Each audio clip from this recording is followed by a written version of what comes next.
During Ijeoma's father's burial, her uncles and aunties flew from far and near just to attend the burial. It was her first time seeing them. Her full name is Ijeoma Ike. She is the only daughter of Mr. Ike, who just passed on. Her mother died during her birth. She never knew her uncles and aunties could visit her. Her father told her about them. She spoke to a few on the phone, but she had never known any. When her father was sick, it was just her and her father. Her father tried all he could. He tried and he struggled for his life.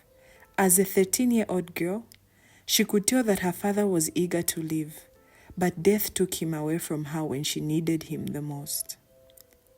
At that point in her life, nothing mattered again. She wore black clothes.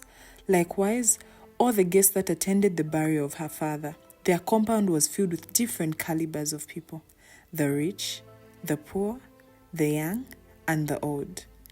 The truth was that she couldn't recall or recollect how this burial was planned, but here we are today. Tears filled her heart, a 13-year-old girl, an orphan, and no one to run to. Her friends came to console her, her schoolmates who came with their guardians. She was seated in the living room with her favorite neighbor, Auntie Ebere. She has been the one holding her strong since her dad became sick, and she took good care of her. Auntie Ebere protected her like her own daughter. Auntie Ebere, as she would fondly call her, was single and was about the age of 24 to 25. Ijeoma laid her head on Auntie Ebere's laps and tears dropped from her eyes. People entered the living room to console her. Then this middle-sized looking woman, putting on sunglasses, entered. From the way she was dressed, one could tell she was very rich. "Hello, Ijeoma. I'm Auntie Amaka, your father's stepsister. Your father must have told you about me," she said. And she was right. Ijeoma's father had once mentioned to Ijeoma about his stepsister. After introducing herself, she made her promises to take good care of her. After all the promises and talks, she gave Ijeoma some money. Ijeoma thanked her and went outside to continue with the burial. A couple of other relatives also came into the living room and gave Ijeoma money after consoling her. They made her promises to always be at her back, that she should not hesitate to inform them when she needed anything. One brother, Mike, specifically gave her his phone number to call him when she needed anything. She kept the number safe. The burial ended smoothly. 1 month after the burial, Auntie Amaka came to visit Ijeoma. She had called Auntie Ebere that she was coming. She came to take Ijeoma to stay with her. Auntie Ebere was relocating. Even though Ijeoma didn't want to go with Auntie Amaka, Auntie Ebere promised her that Auntie Amaka would take good care of her, and she would attend the best school in the city. That she would also call to check up on Ijeoma from time to time. It was also good for Ijeoma to spend time with her own relatives.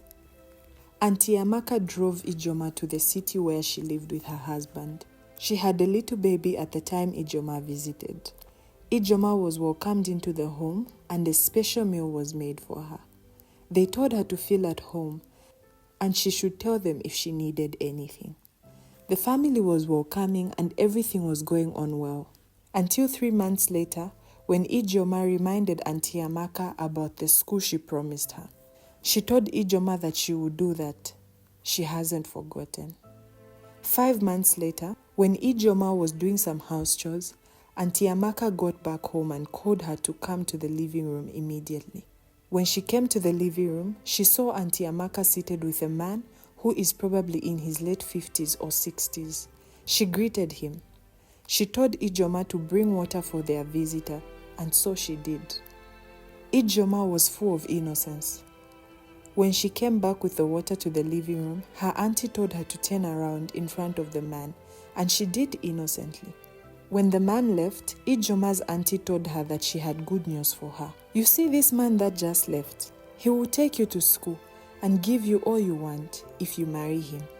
Immediately Ijeoma heard marry, all the excitement in her face froze. "Auntie, I'm just 13, she said.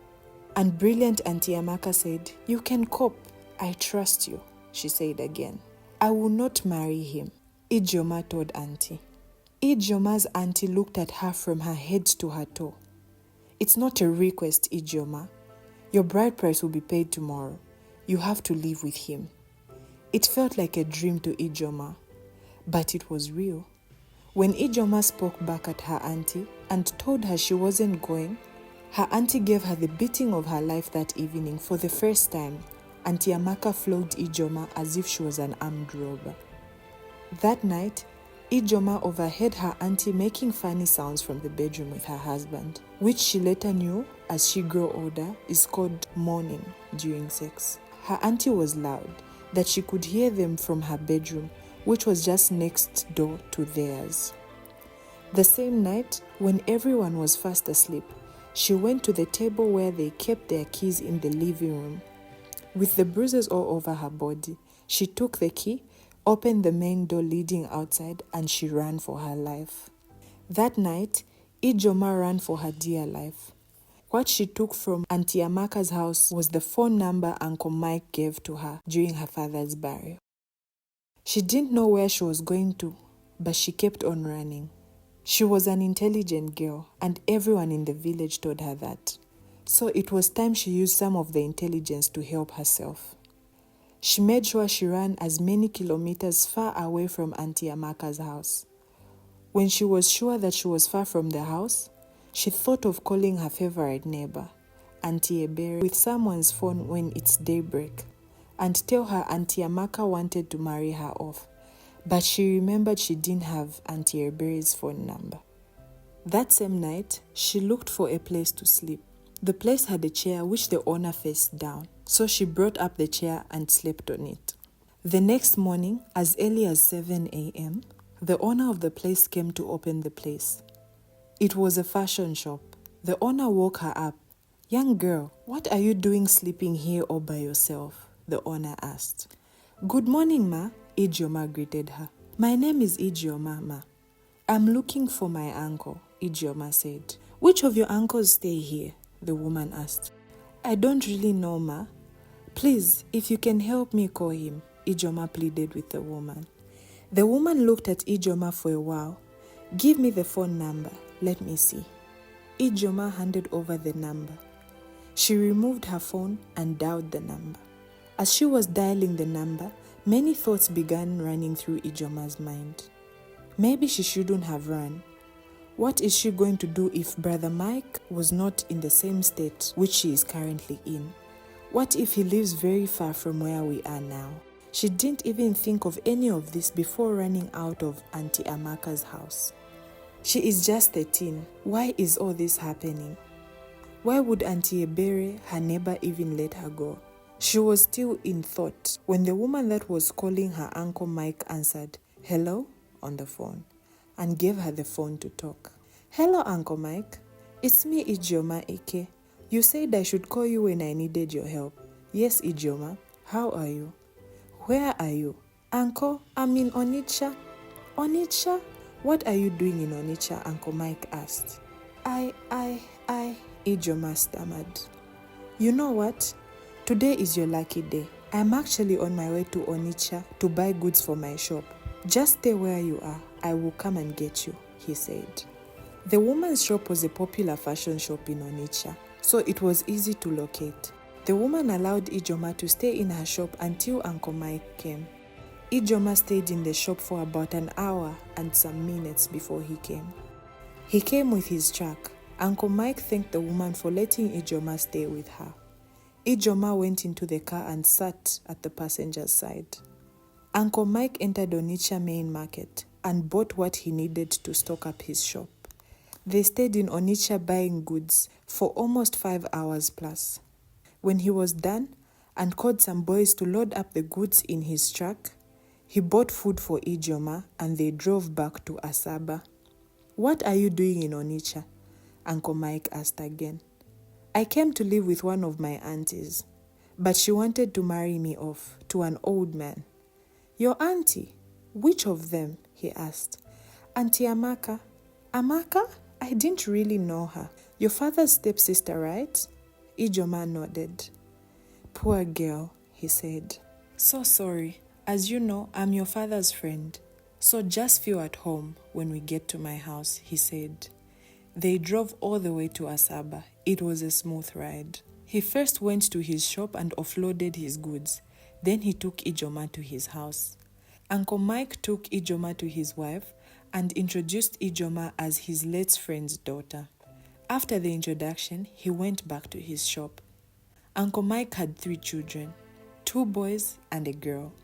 The 2 sons were older than Ijoma, and Ijoma was the same age as their only daughter.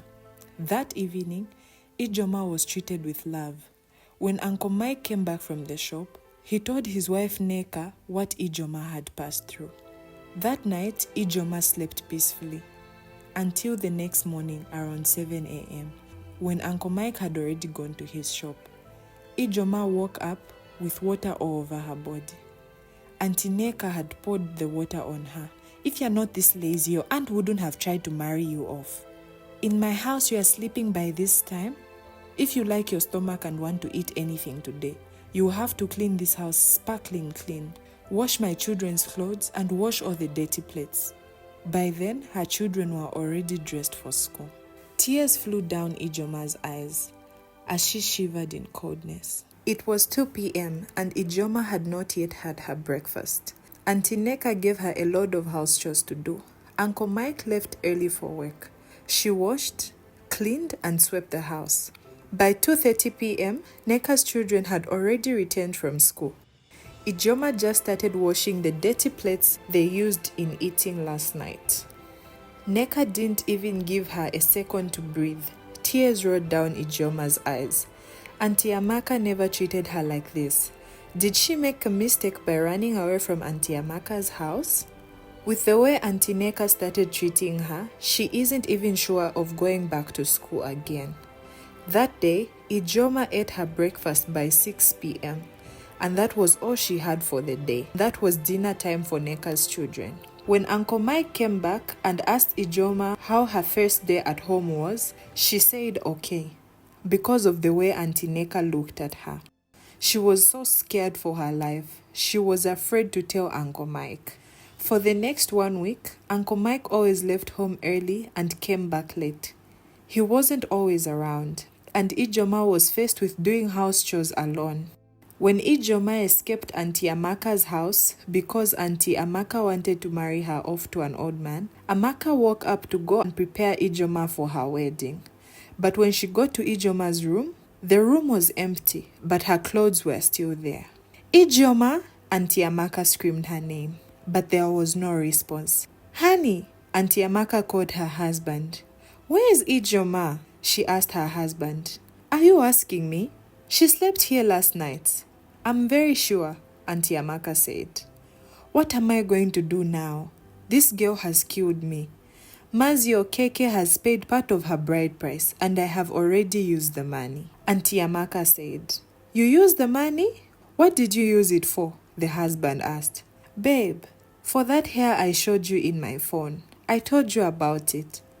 And the money is not even complete," Auntie Amaka said. In the afternoon, Mazio Keke came with his people to finish the bride price of Ijoma and take her home. But upon reaching there, he was told that the bride-to-be had escaped. He was really disappointed and angry. He gave Auntie Amaka 3 weeks to provide his money or the bride, or she sees the other side of him. And the truth is, Mazio Keke paid a heavy sum as part of the payment of the bride price. Auntie Amaka was left in the state of confusion. Now it has been a month since Ijoma escaped from Auntie Amaka's house and started living with Uncle Mike and his wife Neca. Uncle Mike got admission for Ijoma and told her to prepare for school the next day and that she was starting a new school. Uncle Mike made sure Ijoma got everything she ever wanted. He was a very kind and good man. Ijoma sometimes wished he didn't marry someone like Auntie Neca. He made sure she started school the next day very early. Ijoma enjoyed her first day at school. When she got back home, Auntie Neca beat her mercilessly for returning home late. That day, Neca worked her out. And the most painful part of that was that Mike also returned home late that day. Ijoma had bruises all over her back, but no one would notice unless she removed her clothes. On Saturday, after everyone had gone out, Ijoma was left at home to do house chores. Neca went to the market and the children went to play in the next neighborhood. Ijoma decided to have a little nap. She went to her room to rest for a few minutes before she continued her house chores. A few minutes into her sleep, she noticed someone touching her. Immediately, it became too obvious. She opened her eyes and saw Amaka, Auntie Neca's first son, beside her. "What are you doing?" Ijoma asked. Amaka was 19 years old. "Calm down, you will enjoy it," Amaka said. She started struggling with him, but he overpowered her. She was just 13. She screamed, but no one heard her. Amaka raped her that afternoon. After the drama between them, Amaka went out as if nothing happened, but Ijoma sat on the bed crying. Bloodstains were all over her bed sheets. It wasn't long, her madam Auntie Neca came back and saw the dirty plates still outside. She started screaming Ijoma's name. "Ijoma! Ijoma! Ijoma!" She went to her room and saw her on the bed crying. "So we still have dirty plates in this house, and all you do is sit on your bed crying?" she asked angrily. I, Emeka forced himself on me, ma. He raped me," Ijoma told her madam. Auntie Neca lifted up her gown and saw stains of blood on the bed. "Go to the bathroom and clean yourself up. Wash this bedsheet sparkling clean. No one else should hear of this if you still want to remain alive," Auntie Neca threatened Ijoma. Ijoma stood up and went to the bathroom to clean up herself. One day, Uncle Mike finally saw his wife maltreating Ijoma. He was very pissed. "Neca, why are you doing this to this little girl? Is she not too small to be treated like this?" Uncle Mike said. "So how do you want me to treat her? So that you'll go ahead and sleep with her like my friend Oluchi?" Neca asked. "So because of what happened over 18 years ago, you are treating this girl like this?" "And let me remind you that Oluchi wasn't a maid," Mike said. "She wasn't a maid, but she lived with us and was helping me out with house chores, and you still found a way to sleep with her," Neca said. "Lest you forget, your friend dragged me. She put something in the food she served me. That got me helpless that day. I told you I was sorry. You said you have forgiven me and you still bring this up? You think I will stoop so low to sleep with a little girl?" Uncle Mike said to his wife. "We don't know people. She will soon grow up in this house and you'll start having eyes for her," Neca said. "Ijoma is my friend's daughter. Don't you ever treat her like a slave again. I really thought you have forgiven me. It's really disappointing that you don't trust or believe me, even to this moment," Uncle Mike said, and angrily left the house that evening and drove to his regular bar to have a drink. Uncle Mike drove to the bar thinking about how his wife would think he would stoop so low for something that happened many years ago. Ijoma was left to finish all the house chores before she could get a sleep. She slept late and woke up early. Sometimes Auntie Neca made sure she missed school classes. Her mates at school already knew her as a notorious latecomer. It was no longer news in school that the new girl in school was the most unserious. Even when the principal asked Ijoma what was wrong, she said nothing. Maybe if she told her so that the principal could go and confront Neca, she would be stopped from going to school entirely. It was between her and her auntie. She doesn't even have time to do assignments. She made a new friend in school. His name is Chinedu, a male about her age. They gisted, but Ijoma never told Chinedu about the things she was passing through at Auntie Neca's house. She only told him that her madam was a strict woman. Chinedu was 2 years older than Ijoma. It was no longer news in Onisha, in the neighborhood where Ijoma lived before with Auntie Amaka, that Ijoma escaped. In fact, Auntie Amaka told some of her friends that Ijoma stole from her and escaped. As the days Mazi Okeke gave to Amaka were counting, Amaka was seriously in search for Ijoma. She doesn't know anyone here, so she wouldn't have gone far.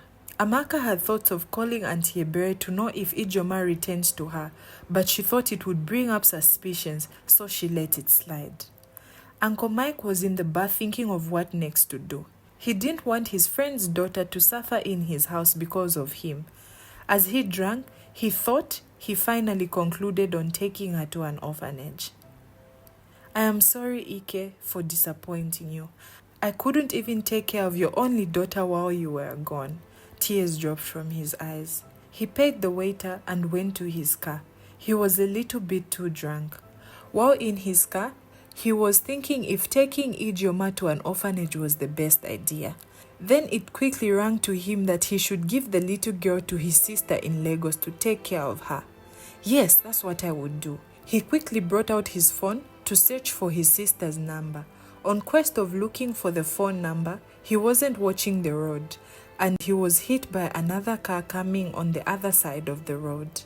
And there was a massive crash. An accident occurred. Auntie Neca was still in her house that night when she received the call that her husband was involved in a terrible accident. She rushed to the address of the hospital that she was sent to. On reaching the hospital, she was told her husband had died. Neca cried that night in the hospital before going home. Immediately she reached home, the first person she faced was Ijeoma. Witch, you have succeeded in killing my husband. You know my husband left this house in the evening because of you, right? Tomorrow morning, you will pack your things and leave my house, Neca angrily told Ijeoma. Ijeoma had nowhere else to go. Her only option was to beg Auntie Neca. She would have thought of calling Auntie Ebere, but she didn't have the number. That night, Ijeoma couldn't sleep. She thought of what would become of her the next day. The following day, very early in the morning, people, neighbors, and friends had already gathered in late Uncle Mike's house to console his family. Neca continued crying and crying. She couldn't stop. Their children had already known what was happening. They joined their mother in crying. Ijeoma made sure she cooked for them to eat. She cleaned and did everything. She made herself useful in the house that Neca forgot that she told her to leave the house that morning and never return. Or maybe she said that out of anger and grief that night. The next couple of days, which turned into months, in the household of Uncle Mike was filled with sorrow and tears for Ijeoma. Mazi Okeke had already called Auntie Amaka to come over to his house since the 2 weeks he gave her had elapsed. He called her to bring forth his bride or return his money. Auntie Amaka tried to strike another deal with him. She promised him to bring another girl to replace Ijeoma, but Mazi Okeke refused. In his words, he said which other girl would be as beautiful as Ijeoma. Auntie Amaka replied to him, Mazi, the beautiful ones are not yet born. So you are saying that you bring me a virgin that is more beautiful than Ijeoma? Mazi asked. You have my word, Auntie Amaka replied. How long will it take you to provide me with another beautiful virgin girl? Because time is of the essence, Mazi Okeke said. A very little time, she replied. A very little time. No time. Woman, give me time, Mazi Okeke said angrily. A month or two. 2 months max, Auntie Amaka said. 1 month. 1 month, Amaka. Oh, I see you have a little baby girl which is growing really fast, Mazi Okeke said and giggled. Mazi, not my baby. We have been doing business for a long time. You know how long it took me and my husband to deliver this baby girl. I promise to bring you another virgin girl. Please don't take my daughter, Amaka pleaded. Then stick to your own part of the deal then. Or like you said, the beautiful ones are not yet born, Mazi Okeke said. He chuckled and went upstairs, while his guard led Auntie Amaka out of the gate. The next day, Auntie Ebere called Auntie Amaka to know about Ijeoma's welfare. But firstly, they exchanged pleasantries. How's my girl Ijeoma? Auntie Ebere asked. I wanted to call you about her. I thought she was in your house, Auntie Amaka asked. My house? Why would she be in my house? Auntie Ebere asked. Ijeoma stole from me and ran away, Amaka told Auntie Ebere. Auntie Ebere couldn't believe what she had heard. Ijeoma would never steal. It's been 2 months since after the burial of Uncle Mike, and Ijeoma still lived with Auntie Neca. Auntie Neca's brother, as Auntie Neca introduced to Uncle Mike when he was still alive, came to stay with Auntie Neca. Ijeoma was forced to share her food with the dog. She had no choice. She had nowhere to go. She was maltreated, but she already got used to it. There were still scars on her back due to the beatings she received from Auntie Neca. Emeka, on the other hand, continued sleeping with Ijoma. He raped her every day now and any time he had the chance. Auntie Neca doesn't even care, even when Ijoma repeatedly told her about what Emeka was doing to her. Every day in the house, she prayed that help would come her way. At that point, Auntie Neca forced her to stop going to school. This is where part 1 of this story ends. But if you'd like to see part 2, please comment, share, and like this video. Subscribe to the channel as well, as this encourages me to create more content like this. If you'd like to see part 2, please comment part 2 or anything that would let me know that you are really enjoying this story and you would like to see more. Love you, bye.